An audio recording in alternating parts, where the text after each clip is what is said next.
Again? Really? Oh, yeah, y'all think it's so funny.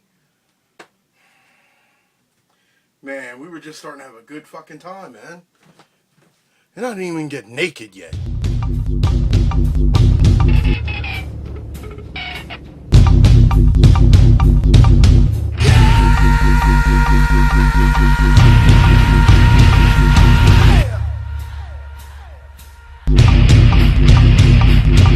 Stand up and shout!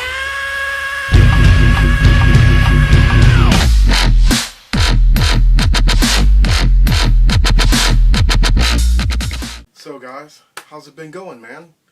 I know I see everybody on here. He's asking a little bit about 13 Crystal Lake. Hate to be your sheep. People want to know what's up with that guy. Where is he at? What's he been doing? I'll tell you what. Me and my boys up there, we were flying around in their little spaceship, little flying saucer action, and well, we were having a good time. We went looking for old 13 Crystal Lake. I think Mr. AZ Cabo Wabo left him in the desert somewhere. But hey, watch, here we go. Hey, so what's up? Yeah. Hey, man.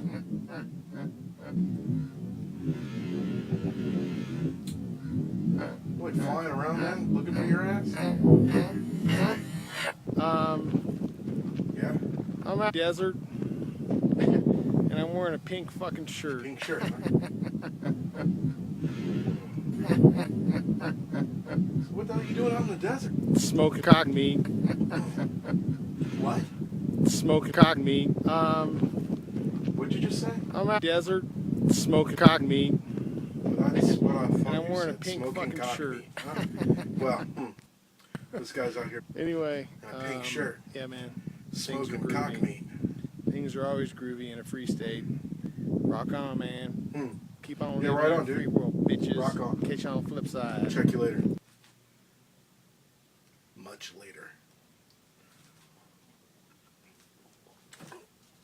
Oh, yeah. So how's it going, people?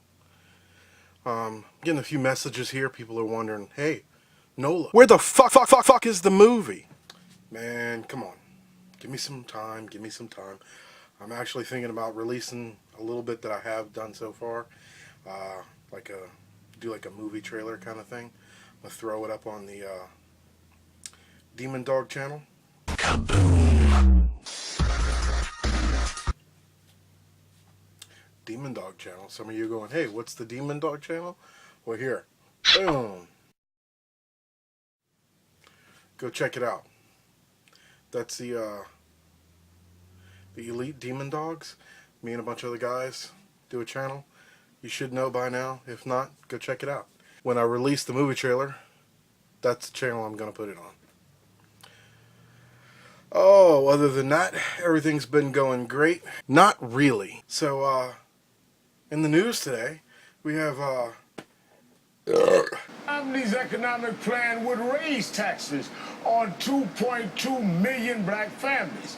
And he supports voter ID laws that disproportionately affect black voters. In fact, 25% of African American voters do not have voter IDs on this issue. Romney's views are simply awful, and he showed in December. We don't want people voting multiple times, and you can get a photo ID free from your state. Get it at the time you register to vote. And for people who don't have photo IDs, we could actually provide it at the voting place. People could come in, give their name, and give them a photo ID. Now, when Mr. Romney first said he was going to the NAACP, I gave him the benefit of the doubt. I didn't attack him on the show or anywhere else. George Bush didn't go before the NAACP or any civil rights groups. Neither did Bob Dole, for that matter. So I said, maybe this is a step in the right direction. Maybe he wants to show more sensitivity. He is a guy that has a good appearance, has a good family look. But when he went today and purposely used Obamacare, which he knows is offensive, Obamacare is offensive. He knows it's a red flag. When he goes in representing voter ID, which he knows disenfranchises people, I was clear that he was using the audience as a backboard to score with the right ring, with the ring, score with the right ring, rather than try a three-pointer to move the country toward trying to come together and have a civil conversation that would lead to progress. Joining me now is Missouri Congressman Emanuel Cleaver, chairman of the Congressional Black Caucus, and MSNBC political analyst Karen Finney, former communications director for the Democratic National Committee. Thank you both for being here. Good to be with you. Thanks, Reverend. Chairman Cleaver, let me start with you. Why did Romney make this speech today? You hear my feelings. What do you feel?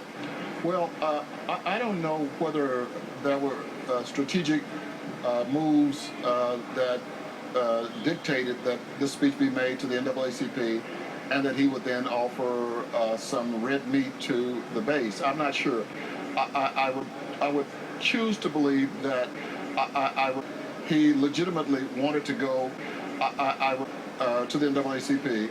I think that all presidential candidates ought to do that, even Republicans who are not generally going to receive a great deal of African-American support for a variety of reasons we don't have time to go into on the show. But I do think that his advisors, even if he was serious, even if it was genuine, his advisors all should be fired today for allowing him to speak to the NAACP and then attack Obamacare or Romneycare, however you want to put it, because you know that audience is not going to embrace that. And so I would hate to be cynical to the point where I believe that he wanted the booing to take place. I hope that that's not true. But for him to have come there and then talked about President Obama to a crowd where probably Obama received 97% of those votes from that room, doesn't make sense.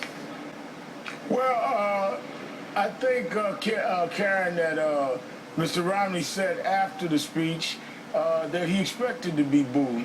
Yeah. So if you went in expecting to be booed, Yeah. why would you then antagonize that crowd unless you were trying to make sure that that was the case? Sure. That's one. And second of all, you know, he doesn't want to talk about, when people talk about Romneycare, that's offensive. So, I mean, it's not like he didn't know Obamacare was there. I'm sure. And not that he hasn't taken positions. I thought for sure he'd address voter ID today, since he has in the past acted like it was nothing. It's something the Attorney General has brought up at all of our conventions. It's something we're dealing with.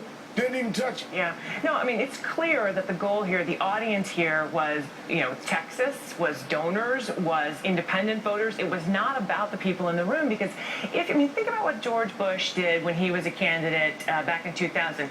He talked about the soft bigotry of low expectations and leave no child left behind. Even if you disagree, the point is he tried to come with an idea. He tried to come with something. John McCain, when he went last cycle, he acknowledged the history of having the first African-American candidate. Instead, Romney didn't do any of those kinds of things. Instead, he gratuitously, I think, frankly, attacked, he called him, you know, my opponent a couple of times, in addition to going after Obamacare. So it was very intentional. The other thing he did that I really find hypocritical, he was perfectly happy to invoke his father, who does have an impressive record when it comes to an issue like this. But he sure runs away from his father's record when it comes to transparency and releasing his tax records. So this is major hypocrisy. Well, Mr. Chairman, he also seems to run away from his father in terms of his father showing courage in terms of marching with civil rights and standing up for civil rights issues. I believe his mother met Dr. King.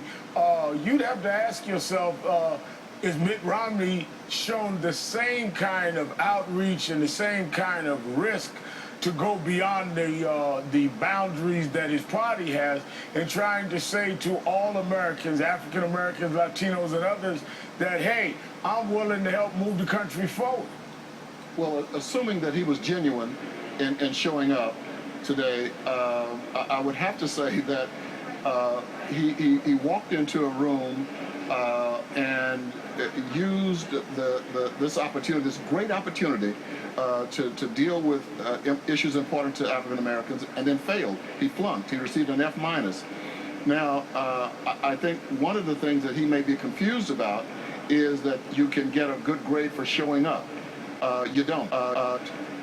You know, I think it was good that he did show up, but in terms of having the content in that speech that would have any value to the African American community, he didn't have it. You bunch of cocksmiths. What he said to the Smoke African American cock meat. community, either unintentionally or ignorantly or intentionally, was you don't. Look, we have a wide chasm that exists between you and me. Let's keep it that way. And if that's what he wanted to leave with, then he got his wish. And I think it further polarizes the country racially. You don't. Now, Karen, maybe he just doesn't understand. Wait a minute, you know what? I don't understand. Somebody please explain it to me. You know, in a comment, video response down below, somebody please explain to me, how is it that it's racist now to say that somebody needs a mandatory photo ID in order to vote? How is that racist? Please, somebody explain it to me, because I don't understand either. Reverend Al Sharpton, you're always playing the race card. You have always played the race card. I believe you're the racist. And, you know, anybody that sits there and listens to your rhetoric, I feel sorry for them. I really do. Because you're spreading ignorance like cancer. You can barely speak with your Voto IDs and your right ring. Really? You know what that is? When somebody is stuttering and using a lot of and that usually means that they're lying. They're trying to make something up on the fly and they can't do it. They don't know how. Wait guys, short video today. Just want to say hello to everybody. See how everybody's doing. We checked out Mr. Hate to Be You Sheep. Smoking cock meat. Showed a little of the Reverend Al Sharpton. Talked about some racial issues that to me shouldn't be a racial issue at all. But you know how it goes. Everybody's got to throw in the race card. Especially when you got a black president running.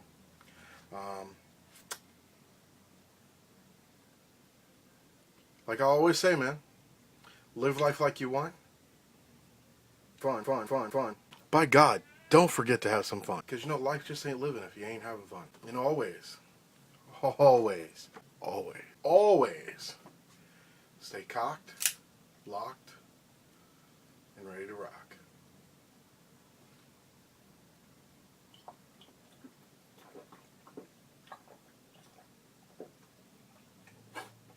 Bitches. What you want? What you want?